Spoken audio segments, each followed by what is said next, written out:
that's what I've been playing at. And again, I say get it because I had fun with a Cool. puzzler. Ha! That's a big thing to say. I think my game is a perfect transition because nice my one. game is not Rocky and Co, but Rikki and Vikki. So it's a similar title. Rikki and Vikki. Nice one. It's for the Atari 7800, and it's released in 2018 and made by PenguinNet. All right. And it's also a single screen platformer puzzle game. Very similar, I guess. But in this case, you're playing 2 foxes. And those foxes, you see a really nice intro scene with sort of movie reel cutscene. Yeah. With Looney Tunes kind of style graphics. Where you see that their kids get kidnapped by the Misery Dragon, and he takes them to the center of the earth, and you have to go into the caves to save your children. The Misery Dragon. The Misery Dragon. Really nice intro cutscene. I personally don't know what the graphics of a Atari 7800 normally are, but I was impressed that this was on an Atari because you know what I think about Atari. Yeah. So I guess this is really good graphics. But yeah, like your game, Rikki and Co. Rocky and Co. Rocky and Co. Wow, this is confusing. Yeah, Rocky and Co. Rikki and Vikki. So like your game, it's a single screen platformer. But in this game, you have to find 3 keys every screen. And if you picked up all 3 keys, then you continue to the next level. When you play this single player, you just play with 1 fox. You can choose either Rikki or Vikki. They look different. One has a blue hat and the other is red.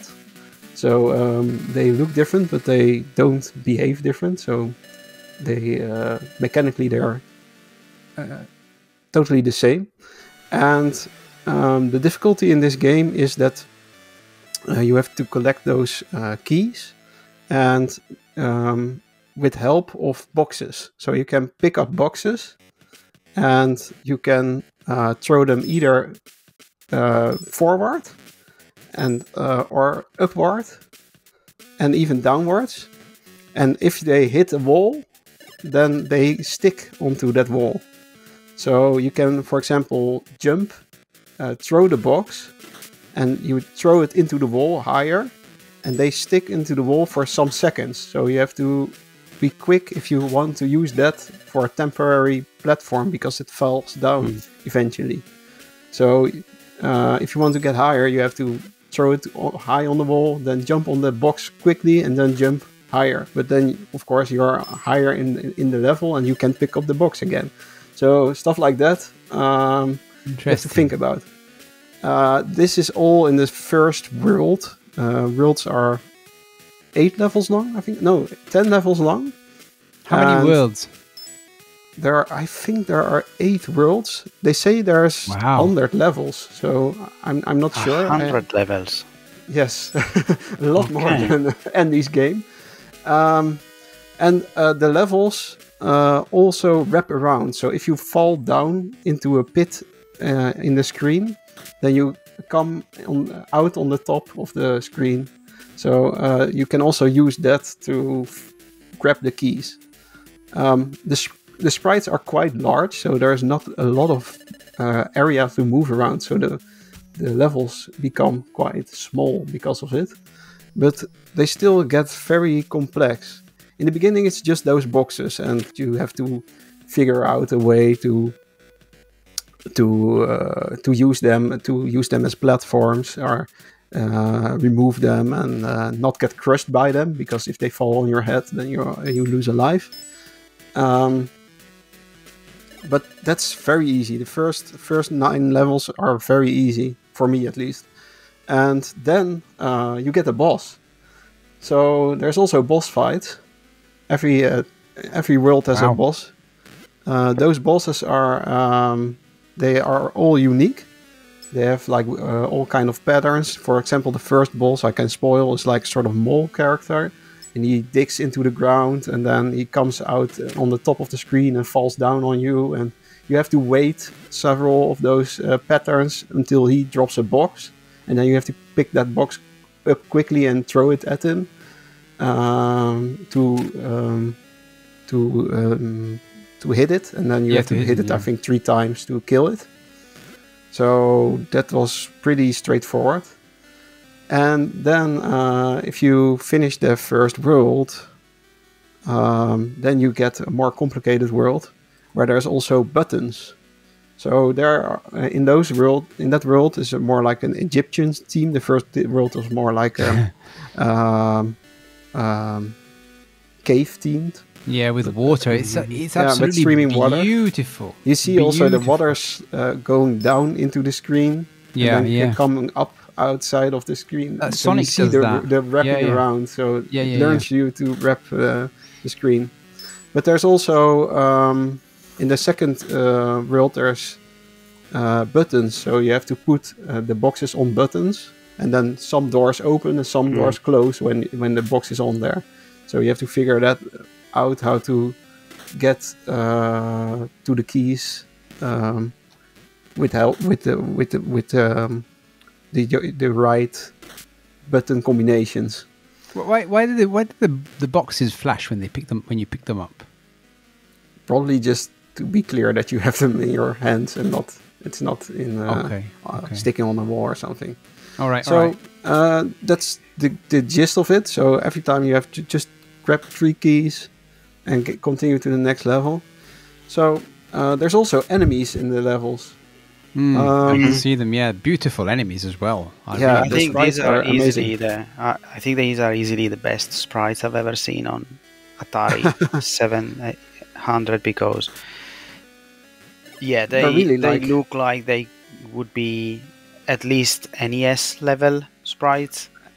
Almost Super Nintendo. Almost, even Super Nintendo. It's good like this even in the NES, to be honest. So I mean, I don't know that I don't have a massive knowledge like you guys maybe of the NES, but the ones I've seen, these look so good. Like the expression and all. Looking NES games, but they're all anthropomorphic animals, as far as I can tell, but they are very cartoonish. You know, I don't know. For example, I noticed a mole boss and these giant mean rabbits. They are and those rabbits, those giant mean rabbits, just walk around, but if they see you, they going to run at you. In the first world there's only enemies which when you hit them you die, so the level starts over, just like Rocky and Co. Well done. So one hit and you're done. But and you can dispose them, just throw a box into them and they die, but also you lose the box. Yeah, so that's a problem for solving the puzzle. That could be a problem.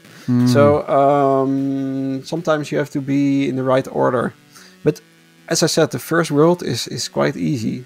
But in the second world, there's also shooting Medusa heads or something. There's in the wall, there's like sort of traps. So they shoot the fireballs at you when they see you. So you have to keep the box in front of you, so the fire hits the box and not you. Okay. Or make a tower of the boxes, so the fire goes into that tower and it will never hit you. Stuff like that you can do. But there's also enemies which sort of help you. So you can't hit them. When you hit them, you die. But in the second world, for example, there's a sort of like the dung beetles. And if they see a box, they pick the box up and they throw it very fast forward. So hang on a minute. So this beetle that you said is not an enemy. So if you go against it, you don't die? Yeah, you die. So it's still an enemy. But sometimes you have to use the abilities of the enemies to solve the puzzles as well. So you, for example, have to throw the box to the beetle, and then the beetle throws the box very far away into a button, for example, to open the door. So sometimes you have to be clever about the enemies as well. And every world has a lot of those enemies. So different enemy types, which also do different things. And they're not always your enemy. For example, there are sometimes you need them to help you. What also introduced in the second world is total darkness until you press a button. So sometimes you can't see the level anymore, but you can still only see where the buttons are and maybe the doors and where the boxes are. So you can pick up the box and you have to figure out how to get to the button. And then if you put the box on the button, then the lights turn on, but maybe all the doors close. So then you have to look at the level and see where all the open doors are, and then put the box down and then go to the open door where maybe a new box is and a new button or something like that. So you have to figure out stuff with buttons and doors and lights. And the third level introduces more stuff that's more like a sort of the third world, I have to say. The third world has lava flows, which you can block with boxes. So you can put boxes into a lava flow, and then it doesn't drip down, so you can go under it, for example. Yeah. And also enemies which can go through lava, but can carry boxes around. So you can, if you give them the boxes, they can drop them at convenient places for you, for example. So that's very clever puzzling stuff. But the problem with this game is no, the one-hit kills. They are horrendous. It's the same as the Rocky and Co. But you have to be sort of clever about the levels. So hang on a minute. How many lives do you have? I think it's only 3 or something. So you start the puzzle, you start the level over again 3 times, and if you die the 4th time, you game over, start from the start. Then you start over the beginning of the world you're in. So I can explain more, but the problem is when you get hit, then you die. Yeah. And for example, the second boss is in the Egyptian world is a sort of spirit boss. It's beautiful. It's a really big sprite, and it floats around onto the screen. But it's also it's a dark level, so you can't see where the platforms are. And if I remember right, you have to press the button to turn on the light. And then you can see the spirit. He gets stunned because of the light. And then you can throw a box into him to hit it. And then the whole level gets reshuffled. And then it seems really complicated. My God, it's really hard because you can't. Sometimes the boss, you can't see the boss, and then he spawns right on top of you, and then you die, and then you have to start over. So you only have to hit it three times, but it's really, really hard. It took me so long to beat him, and you have to play 10 levels over to get to him.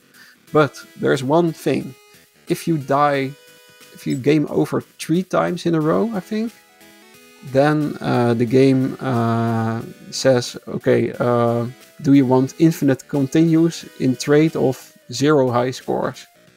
So, that's nice. I mean, it's not nice. Infinite lives. You get infinite lives in trade of no high scores. So basically, it's like the practice mode of Rikki and Rocky and Co. Rikki and Vikki, I think.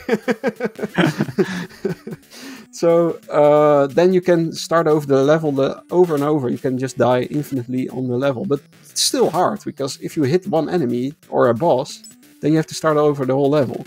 So it gets quite annoying. So on the boss stage, if you die at the boss, do you redo the boss? You redo the boss. Okay. So you don't have to. If you have infinite lives, then you can just redo the boss over and over and over. But it's still hard. It's I bet. Yeah. Another thing, if you play it the regular way, and every time when you beat a boss, then you get a sort of merchant in between the worlds. So you beat the boss, then suddenly there is a sort of snowman merchant, really it's like big a guy. cutscene for me. That looks so good. It's designed He's so called Dut, beautiful. I think. Dut beautiful. What's it called? He's called Dut, I think, Dut. the merchant. And he says, do you want to buy lives in trade of your high score? So every 10,000 points, you can buy 1 life. So giant chicken. So what you can do? Yeah, it's more like a really big penguin or a snowman sort of cross.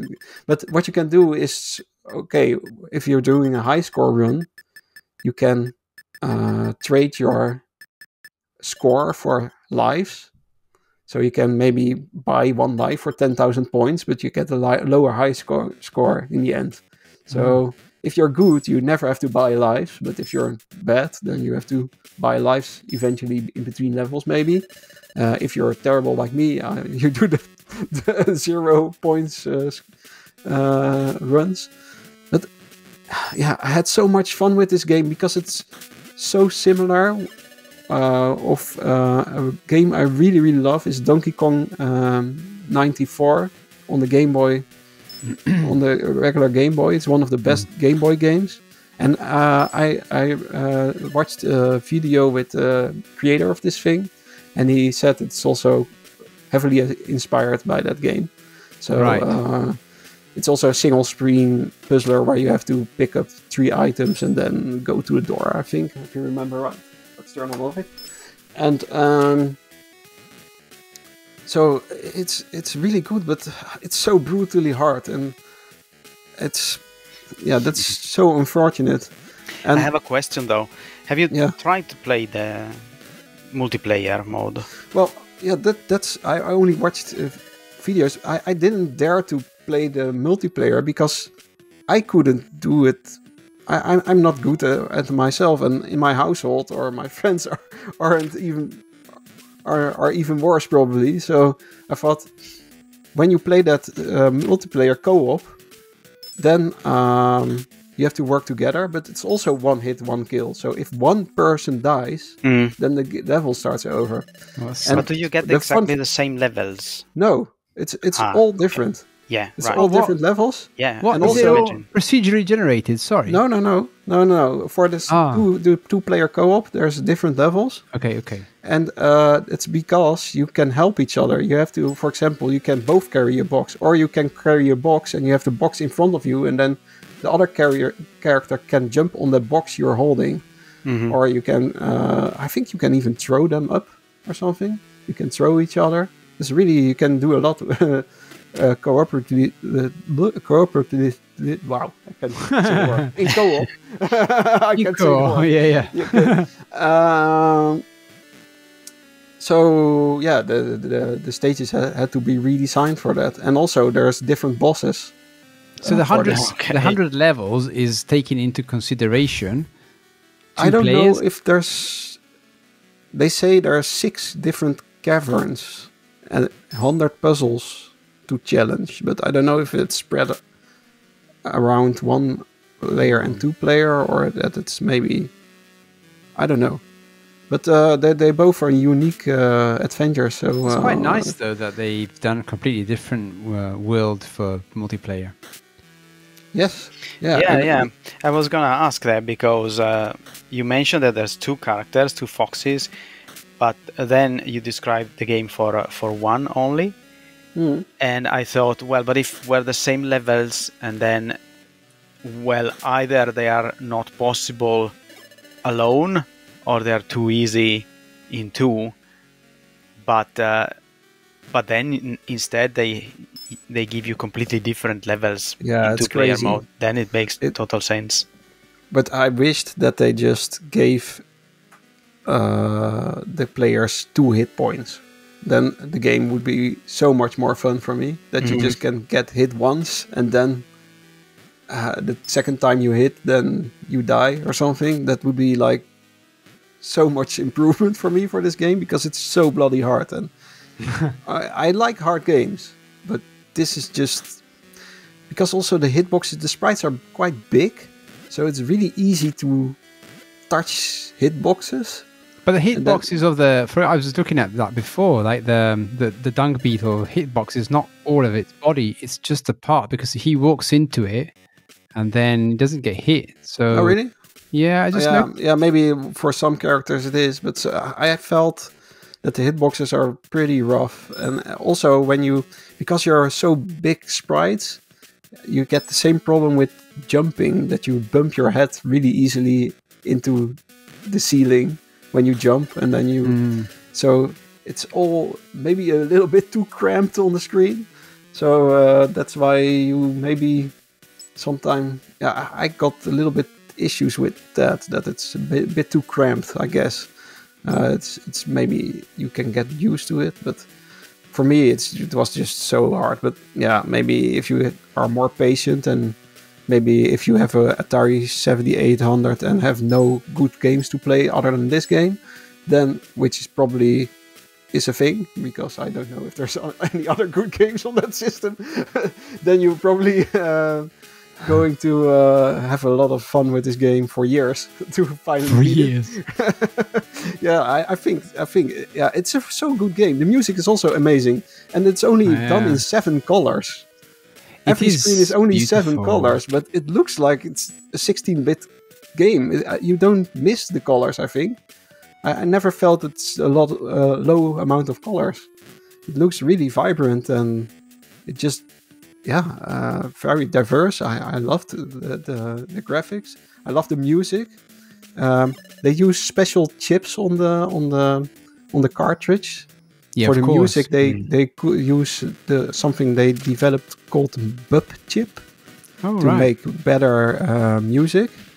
And for the graphics, they had the helper chip called Super Mapper, spelled like soup, like what you eat. Super Mapper for a high resolution mode. So yeah, they did everything to get everything out of the Atari 7800, and it shows, and it's super good, but way too bloody hard for me. It could be a really nice high score game maybe, because it's definitely made to get high scores, but I won't get very far. So, I noticed there is a timer as well. Then you didn't talk about that. Yeah, there's also a timer. Yeah. You have to be, well, I don't think I ever timed out, but so it's generous. It's quite generous, but it also defines your score. So it gives you the time left gives you points. So really? If you want to have a high score, then you have to be quick about it. So I played this game on Steam. That's a bit not good. Not good, but you basically play it in an emulator they built especially for this game. My goodness, understand me. Right? And you can, in that emulator, you can choose either a sort of enhanced mode for Steam, or you can put it in 7800 mode, which I did to make it more accurate. And the Steam version also saves your progress. So if you close the screen and you open it again, then you can play further. But the 7800 doesn't even have saving. So if you're like 40 minutes in, you have to keep your there's also no passwords that I know of. So you have to keep your system on to continue, I guess. Because I've seen a perfect run through this game, and I think it took an hour or something, or 50 minutes. But that's someone who exactly knows what to do and never dies. So yeah, it's a long game. Probably it will take you long to beat this. I can't do it, and I when I was in the third world, I was done. Maybe I'll continue later, but it gets quite tedious to die over and over and over again. Yeah, I can understand, yeah. So if you still want this game for Atari 7800, like the normal game isn't for sale anymore. But and it's also, you can buy a ROM, because it has those special custom chips. So, and I couldn't get it running. I found a ROM, but I couldn't get... I think the ROM is even in the Steam version, but I couldn't get it running on any emulator. On my Mio Mini, for example. It would be fun to play it on there, because I have save states and stuff, but no. That would be a really great save state game. Oh, what an idea now, yeah. But you can still buy something called the 7800 game drive, which is a sort of flash card for Rikki and Vikki. For the Atari 7800. Yeah. Like a sort of EverDrive. But normally there's nothing on there, but on this thing, this game is included, so it's burned into the cartridge or something. You get this game with that EverDrive thingy. Cool. It's called the 7800 game drive, and it's $160.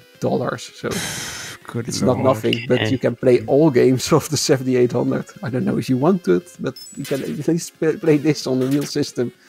I think the 7800 only has RF, right?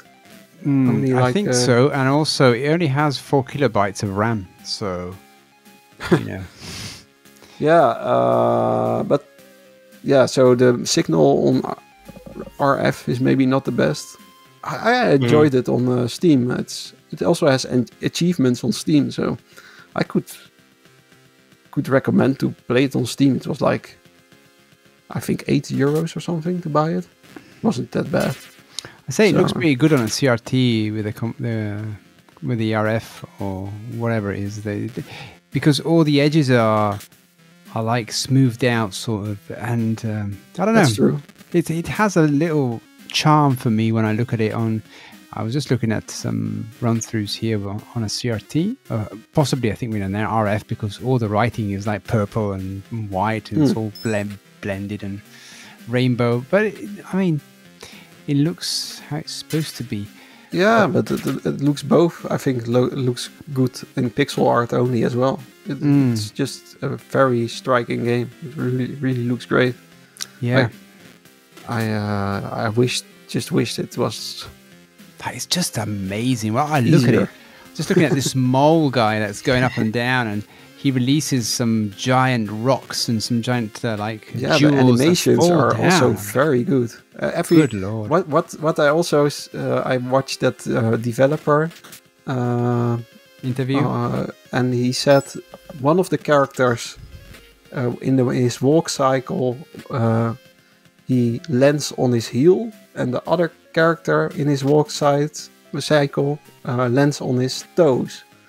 So there's a slightly different walk animation. So it's very detailed animated. The animations are so good in this game for how low the amount of colors. It's crazy what they got out of this. And really impressed. I wish just if the developer is listening, please make an easy mode for me with 2 hits, so I can, or just maybe I have to find a trainer or something. Or put some energy bars, like an energy bar instead. I don't know. Yeah, I just want to play the puzzles. Actually, that's annoying. I just want to see all the puzzles and play the puzzles. I don't want to get nagged by the continuously game over screen or die every time, and the execution of things is sometimes very very hard. So it's not only puzzling but also very tough execution. So it's really artsy. Like, I can see some screenshots here that because of the usage of the 2 colors, they do like a teal and an orange. There's these. I've got a screenshot just in front of my face where they've got these pipes, blue and orange, and it looks like a graphic design sort of level, right? Really. Yes, yeah. Really, really beautiful, and the faces, the expressions of them when they're carrying the rock. If you pick up a box, then he's grinning or something. The fox. Very incredible. It's really on the Atari 7. I think this is a game for pigs or something, so we can. Show us all his skills. I see there's 10 episodes, if I see in the YouTube version. So 10 episodes with 10 levels. So I guess it's 100 levels then? But is it like that also? So it's 200 because 200, because you got the co-op. Also co-op, yeah. I don't know. That boss that you're talking about, the spirit, is absolutely marvelous. Look at that. Oh my god, it's beautiful. Beautiful. So this is probably the best Atari game out there. And I'm not going to bring any Atari games anymore if they're not as good as this one. So for the Atari 7800.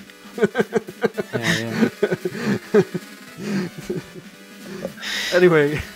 Cool, good. I like this game. I think I seen this before as well, but then never got around to playing it. And then I think you picked it up or something along those lines. It did strike me as really good. But I did notice the palette color was limited. However, they did a really good job of it, to be honest. Yeah. Well, recommended, but with cause. So if you're a good gamer, maybe try it, or just don't have the wrinkle in my. I have that wrinkle that I want to beat the game. Maybe you just have to accept that you can't beat this game. Oh, listen, coming from you. And I can't accept it, so that's what made me angry. So, anyway, what have you been playing, Jago? Well, do you have any questions for Guido?